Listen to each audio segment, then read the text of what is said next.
मजबूरन मुझे यहाँ आना पड़ा, इसलिए 31 तारीख से आप लोगों का ये काम बंद होगा।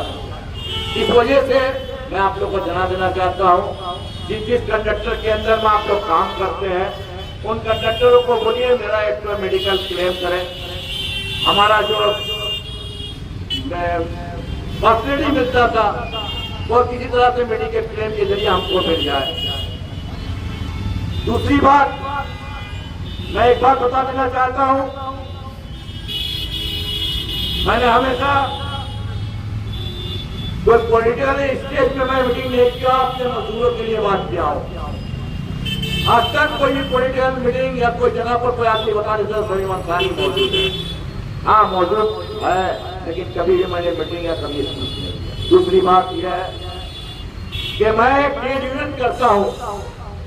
ट्रेड यूनियन एक अलग शाख है। आप तमाम मजदूर और तमाम मैनेजमेंट के लोग और तमाम लोग ये बात अच्छी तरह जान रहे हैं।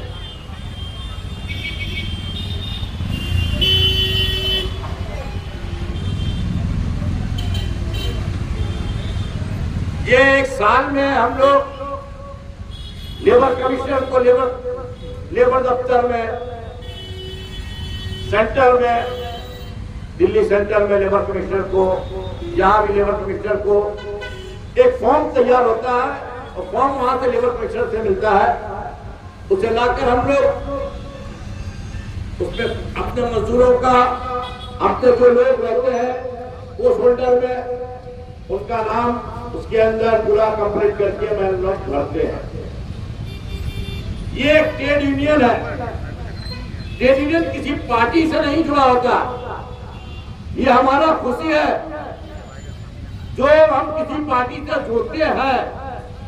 ये हमारा एक फॉर्म है, देख सकते हैं किसी पार्टी का इसके अंदर सिंबल या किसी का नाम नहीं रहता। ये जिस पार्टी के अंदर हम लोग अगर खुशी होता है, कोई भी ट्रेड यूनियन वो किसी भी शाख में जा सकता है, चाहे वो कांग्रेस में, चाहे वो सीपीएम में, चाहे वो 10 पार्टी में। जैसे हमें अच्छा लगा था कि टीएमसी में मैं था। टीएमसी के जो करता धरता है उनको लेना पड़ा, उनके जगह पर मैं 2-3 जगह को मैं हम लोग छोड़ देना पड़ता है। बाकी सब अपने मजदूरों को लेकर ट्रेड यूनियन बनता। ये किसी पार्टी का शाख नहीं है। ट्रेड यूनियन अलग एक घर है। ये किसी भी जगह पर जाकर मिल सकता है। अपने मजदूर अपने हक के लिए कहीं भी जा सकता है। जिस तरह से हम लोग आज 26 साल हो गया मुझे, कल तक मैं कांग्रेस में था। कांग्रेस से मुझे यही लगा, टीएमसी आया, टीएमसी को मैंने पराजय किया। कांग्रेस में रहा, कांग्रेस के मैंने किया। सीपीएम था, सीपीएम के लड़ा। फिर टीएमसी आया, टीएमसी को मैंने हम लोग चौक दिया। तो अब जो भी शख्स हम अपने मजदूरों के लिए अपने मजदूरों के लिए हक के लिए, अपने मजदूरों के बेनिफिट के लिए मुझे कोई भी शाख में कोई जगह पर जाना पड़ेगा, मैं बेशक अपने मजदूरों के लिए जाऊंगा। क्योंकि वो ये सोच ले कि ये मजदूर हमारा खरीदा हुआ गुलाम है, ये अपने दिल दिमाग से निकाल दे। मजदूरों का एक अपना हुकूक होता है, वो जिसे चाहे चॉइस करता है, जिसे चाहे पार्टी को रखता है, जिसे पार्टी को मिलता है। तो हम लोगों ने इतना साल, क्योंकि सीपीएम के दौर में 13 साल में सीपीएम से कांग्रेस के साथ, कांग्रेस सीपीएम के साथ लड़ते मैं फिर टीएमसी जब आया तो टीएमसी के शाख में मैं हम लोग गया। तो भाई इतना ख्याल रखिएगा, ये जो ट्रेड यूनियन है ये किसी पार्टी का नहीं है। क्योंकि मैं खुले दिल पे दिखा देना चाहता हूं कि जो हमारा एक फॉर्म तैयार होता है ये किसी पार्टी का नहीं है। ये लेबर कमिश्नर को पास जाता है, वहां से फॉर्म आता है, लिखता है, पढ़ा जाता है, दिल्ली के निजाम पुलिस में जाता है, सेंट्रल लेबर कमिश्नर में जाता है। फिर उसके बाद हम लोग वहां से कंप्लीट होकर हम लोग के पार्टी, जिस पार्टी के पास काम शुरू में झंडा बजाते हैं, उनसे उसको अपना ऑथराइज देते हैं कि हम लोग आपके पास हैं, आप लोग लेटर दीजिए, हमारा कागज जमा होगा, आपका ये पोस्ट में आप लोग का ये आदमी का नाम है। देख सकते हैं ये मेरा ये चीज है।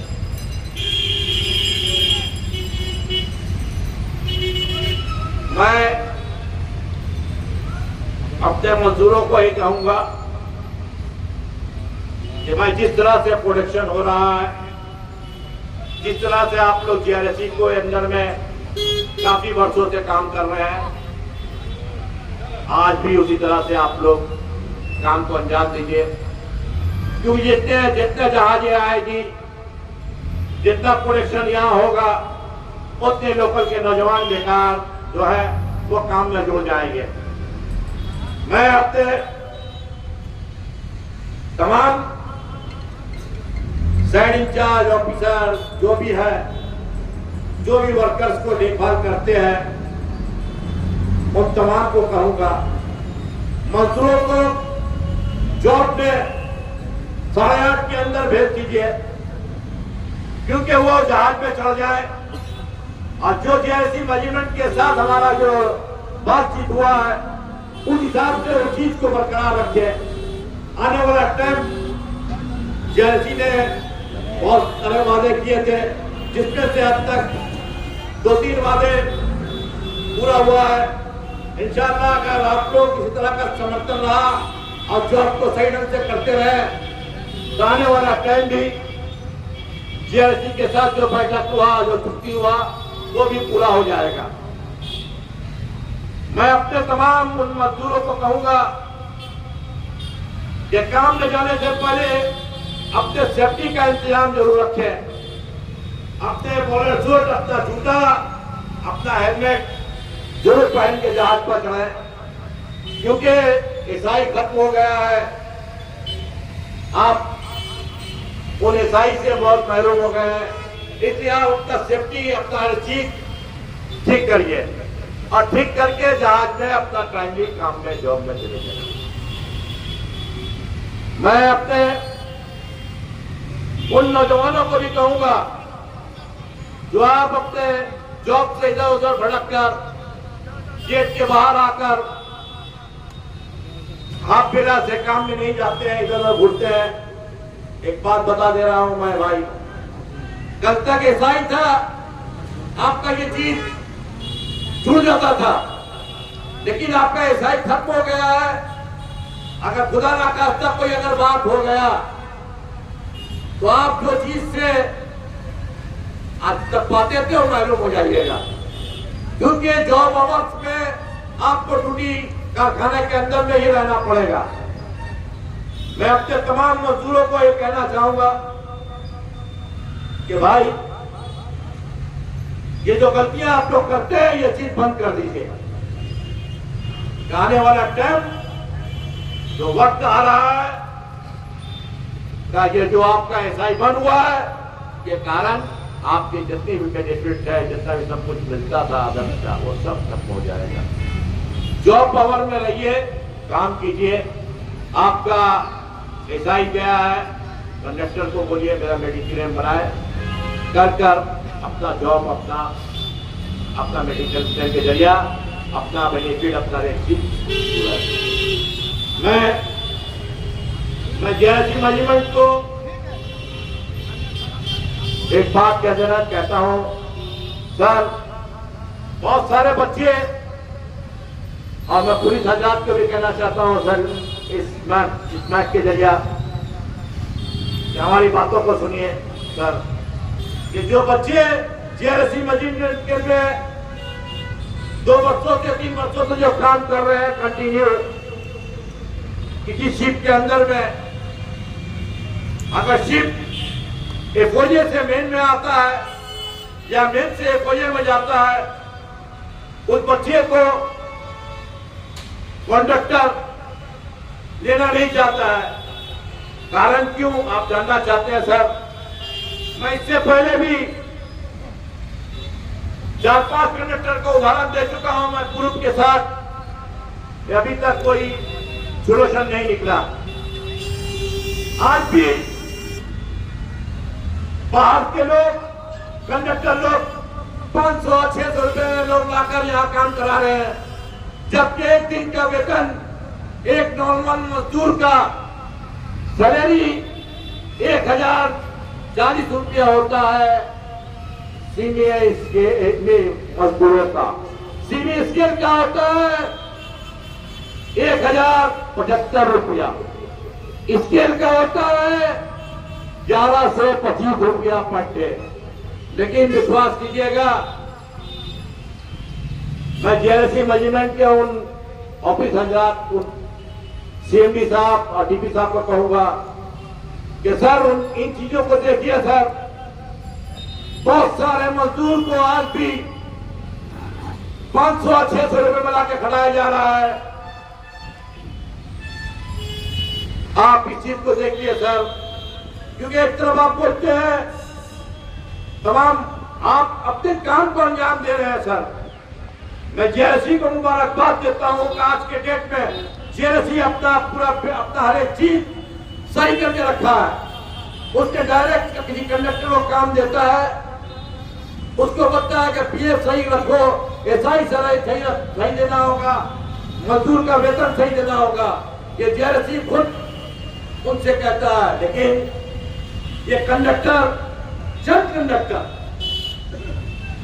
जेएलसी मैनेजमेंट तो कहे वो चंद कंडक्टर जो लोकल के हैं, 10-12 कंडक्टर लोग, ये लोग ऐसा माहौल पैदा करते हैं कि मजबूरन आपके पास हम लोग को आना पड़ता है, गेटों के ऊपर आना पड़ता है। मैं मैनेजमेंट को ये कहूंगा इस मैच के माध्यम के जरिए इन चीजों को देखिए, आज भी इस तरह का काम हो रहा है। आज भी ये मजदूर, बहुत सारे मजदूर 500-600 रुपए में काम कर रहे हैं। मैं जानता हूं कि आप कोई भी टेंडर करते हैं, पूरा मिनिमम वेज हर चीज उसके अंदर इंक्लूडिंग रहता है, उसके बाद भी इस तरह बेनिफिट आप उन लोग कंडक्टर को देते हैं। लेकिन चंद कंडक्टर, 125 कंडक्टर में चंद कंडक्टर, जो बाहर के आपका जो 40 कंडक्टर है, कभी हमने किसी कंडक्टर का और 40 कंडक्टर का माना कभी मैंने कुछ नहीं कहा, क्योंकि उनका हर एक चीज पूरा कागज वक्त सब सही रहता है, किसी बात का कोई तकलीफ नहीं है। लेकिन चंद 12 ये 14-15 कंडक्टर लोकल का जो है, इसके कारण मुझे थाना जाना पड़ता है, मजदूरों को थाना जाना पड़ता है, गेट पर आके क्या करना पड़ता है। आप इस चीज को देखिए सर, क्योंकि मैं जानता हूं जिस दिन आप इस पर ट्राई करिएगा, इंशाअल्लाह आपका प्रोडक्शन 12 ना होता था। अगर मजदूरों को पूरा पैसा मिलेगा तो 90 से 100 रुपये भी हो जाएगा आपका प्रोडक्शन, ये मेरा दावा है। क्योंकि मजदूर को पूरा पैसा मिलेगा तो दिल लगाकर काम करेगा।